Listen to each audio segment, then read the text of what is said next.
Okay, this is part two. Part two Because of of us. what are we gonna call it? What are we gonna call it? I don't know, but I wasn't a rookie. He is a rookie. I wasn't a rookie. I was busy and I didn't erase the videos from yesterday. So I ran out of space. But I'm not a rookie. He is a rookie. We were talking about on the last video about the investigation and stuff like that. So, anyway, the investigator ended up going to the client's house, right? And it was hilarious because she's telling us what happened after. And she goes, oh, he was a really nice guy. I said, yeah, he's a nice guy. He wasn't mean or anything. And she goes, bro. She goes, oh, yeah, he comes and we have him sit down, you know, and we offered him food and drinks and stuff. And, you know, he's looking and I bring out all my crates because this client has crates and crates and crates of binders and information because they've been with us for like 2 years now. And they're prepping for trial. They're gonna run their own trial, their own jury trial. And they've done so much research, right? And she's like OCD queen like me. We've had her on. We've had them on our vlogs. And so, man. And so, he went over there and she takes out her crates and he goes, wow, you have a lot of information. And she goes, oh yeah, we do a lot of research, you know. And so we gave him, he asked for the curriculum for I just gave class. him the beginners. Right. I got beginners, intermediate, and advanced classes. Right. So this family is already in advanced classes. Yeah. But he gave him the beginning and he goes over there and he goes, oh, so I got, you know, the curriculum and stuff. And she looks over and she goes, well, what do you have there? Up to chapter 4. And she goes, oh, yeah, you got the beginners. And he goes, oh, what do you have? And she goes, oh, I have here chapter 5, 6, 7, 8, you know. And he goes, oh, I didn't get that. She goes, oh, would you like a copy? And he was just like, oh, where did you get this from? And where'd you get that from? And she goes, oh, we went to the Bureau of Conveyance and we looked up this. He goes, oh, how did you know to go there? And she goes, oh, with our classes. And she goes, oh, we even go, and they did this completely on their own. She goes, we go on our own, like maybe once a week, sometimes twice a week. And we go and we just sit in court and just watch the court, you know. And one thing that he teaches us is court etiquette. And so it's one thing to have it in words, but you know, when you go and you observe other court hearings, you really see what he's talking about, like how people talk to the judge, how they dress when they go into court, you know, and stuff like that. So, and how prepared are they, you know? So she goes, we go all the time and we listen to all different judges and stuff. And he was like so impressed. At the end, he was like, you know, we have nothing to really compare what he does because it's a niche market, baby. Nobody does it, right?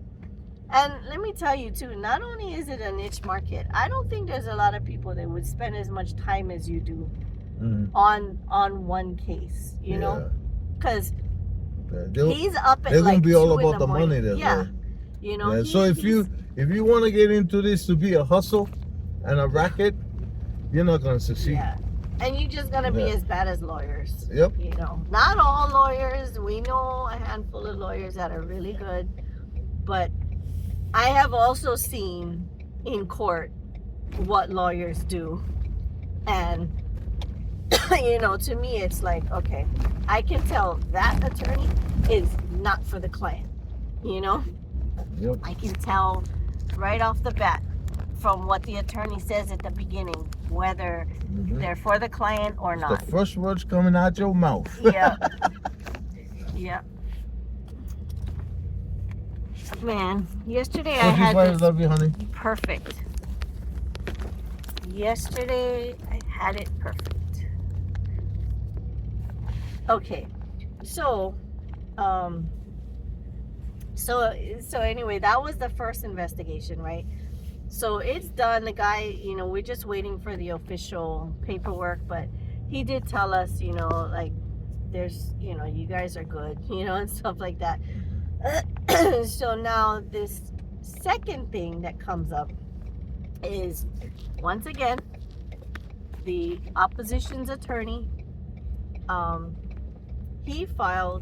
and his clients filed a lawsuit against us. Not just the clients that are in the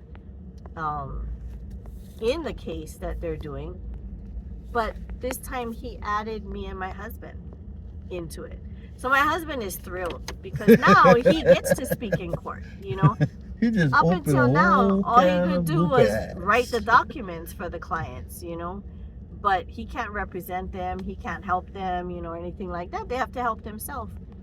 But now he mentioned us, right? So I'm like, this is the first time I've been sued, or I've been tried to be sued. Mm-hmm. And I'm just like, what the hell is he suing me for? Right? Like, seriously, what the heck is he suing me for? I can't see your face. Yellow.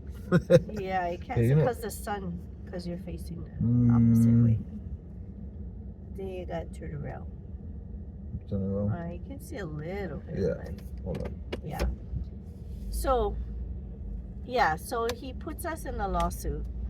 Okay, first of all, the only connection that I have to this entire thing, right, is I am the co-owner of the company that writes the legal documents, right? So my name is attached to the documents, right? Well, not to the actual documents that are filed, just to the company, Do you want to go for a service? Associated. No, I'm okay right now. I gotta go after. Okay. I'm gonna go.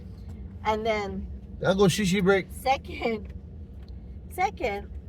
we're at Kiwalo's. Beautiful day today. Yeah, it is.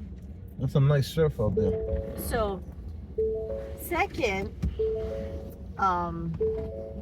the only reason is at one point in their journey through this, they needed to connect the dots back to their mother's trust, and they researched and found things were kind of going out of order, and they said, hey, we need a general warranty deed, right?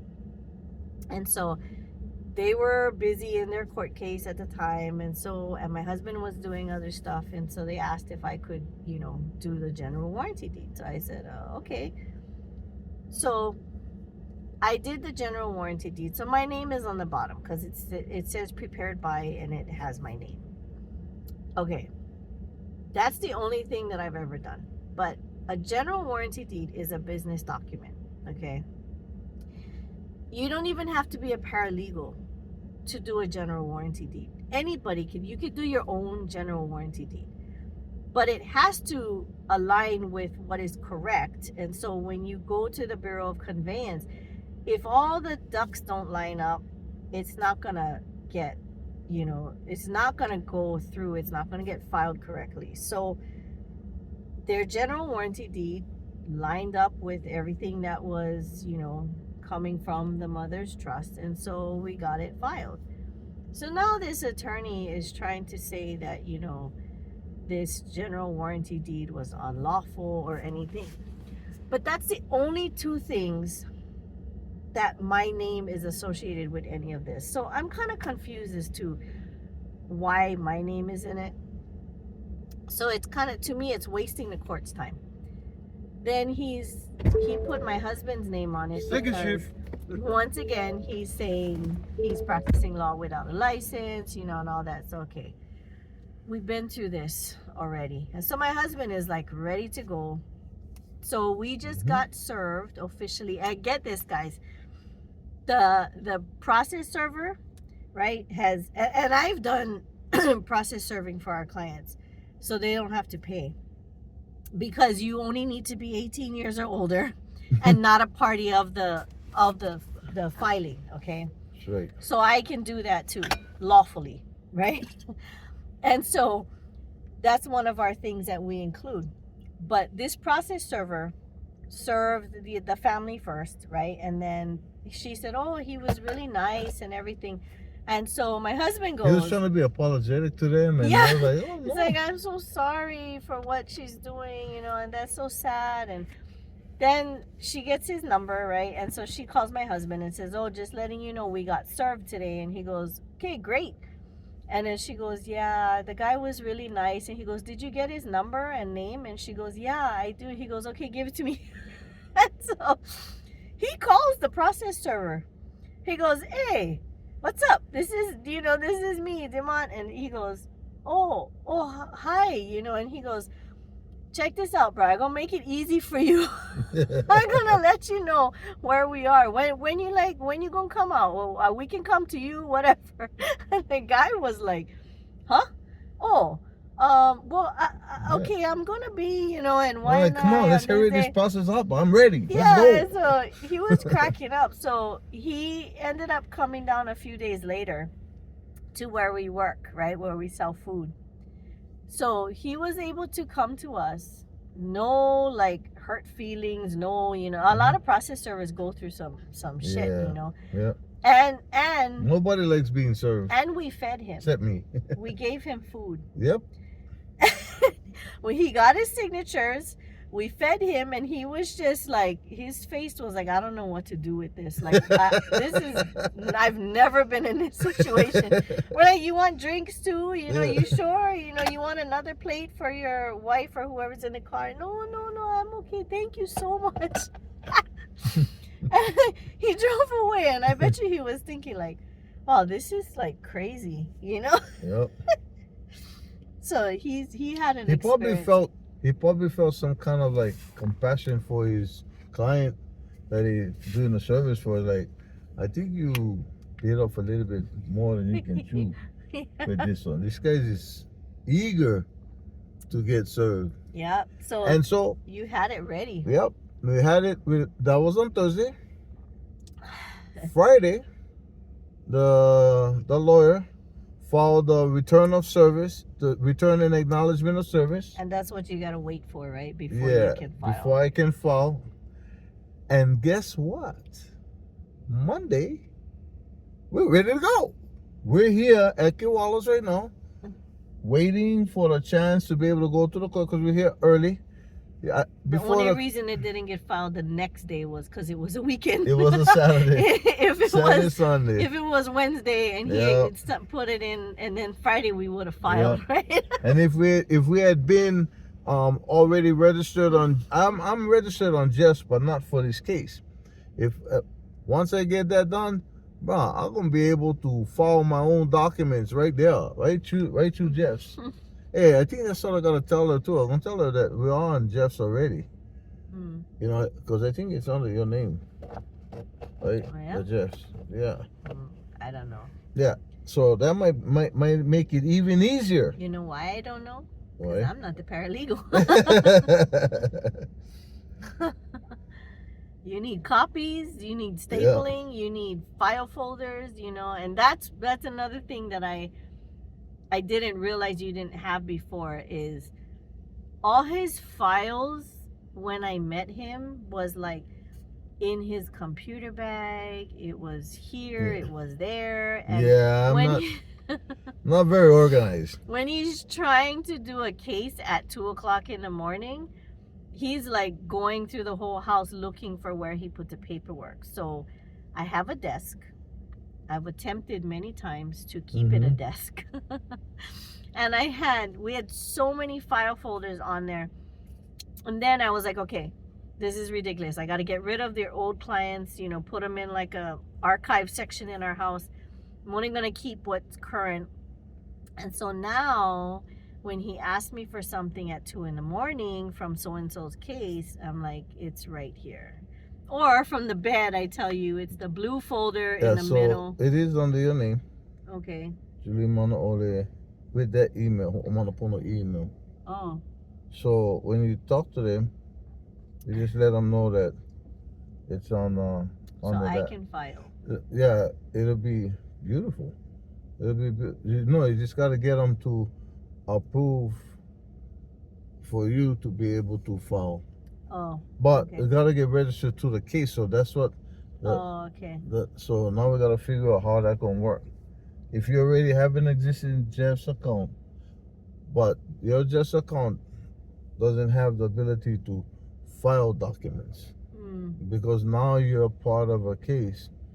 How do you file? Yeah. And all that. So, okay, go ahead. Yeah. But yeah, so I'm able to tell him, where the thing. But the problem is, when I give him the paperwork now, and sometimes he's working on 2 or 3 cases at a time. So I'll give him the folders, and in the folders are like maybe 6, 7 sets of paperwork that he needs, right? So then he doesn't give it back to me in the folders. What you mean? So then he puts it somewhere, and sometimes the papers aren't even back in the folders. So then a few days later, when he's working on the case again, he'll ask me, "Baby, where's the paperwork for so-and-so?" I'm like, "I gave it to you the other day." He goes, "Yeah, but where's the folder?" I'm like, "I gave it to you the other day." And then he goes, "Where did I put it?" I'm like, "I don't know." So that's another thing that I gotta because sometimes he starts something and he's like, "Oh, just leave it there because I gotta finish it when we get home."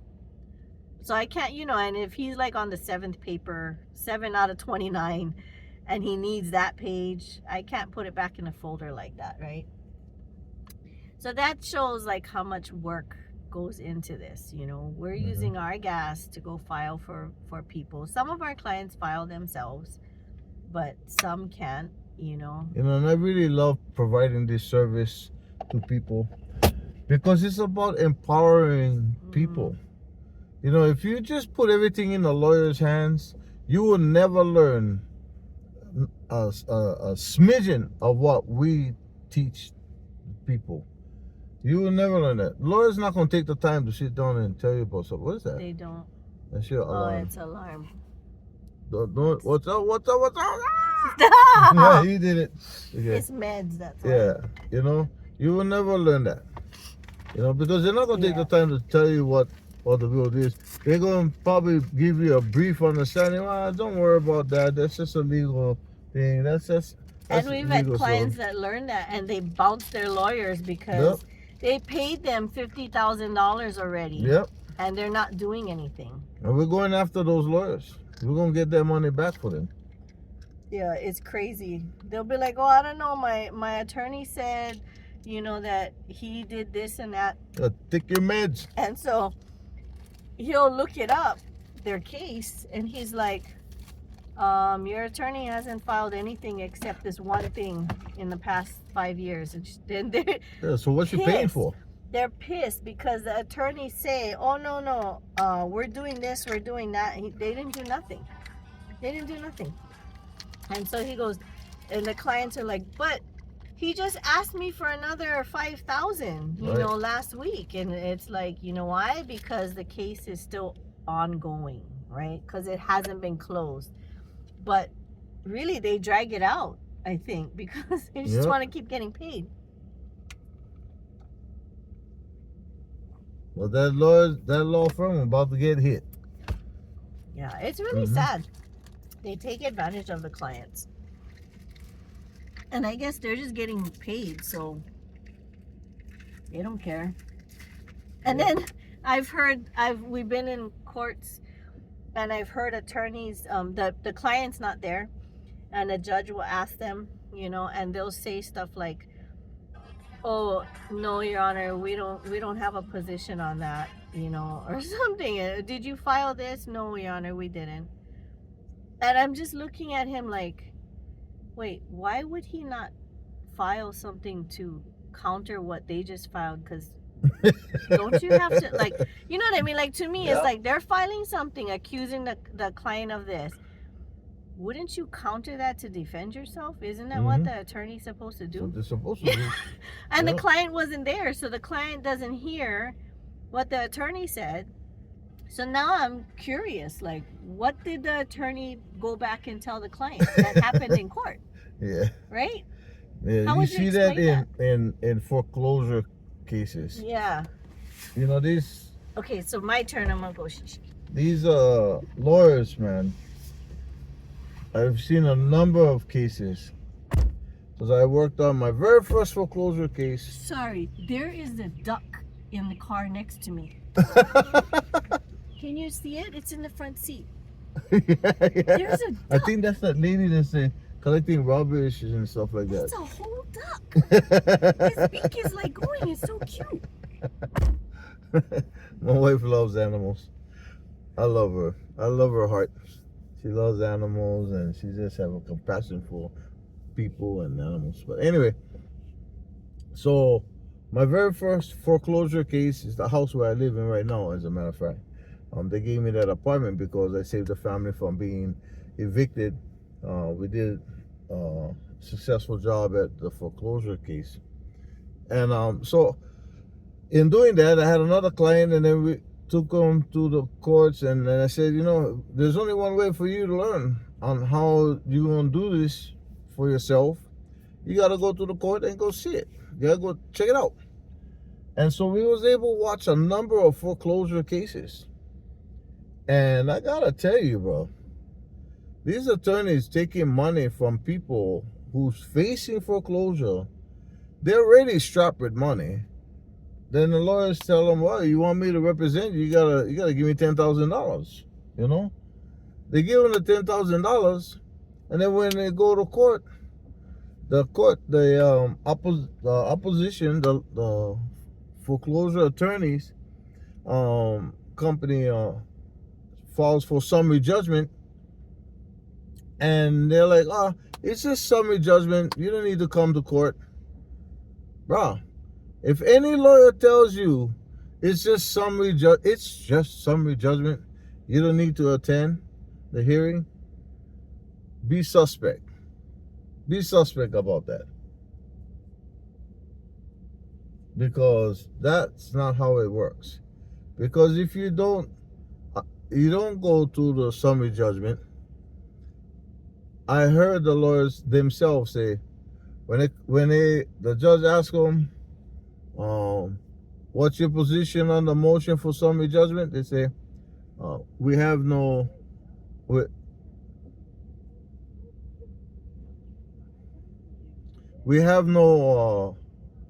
position, Your Honor. If that lawyer says that lawyer just sold you out. Because having no position means you're not opposing the other side.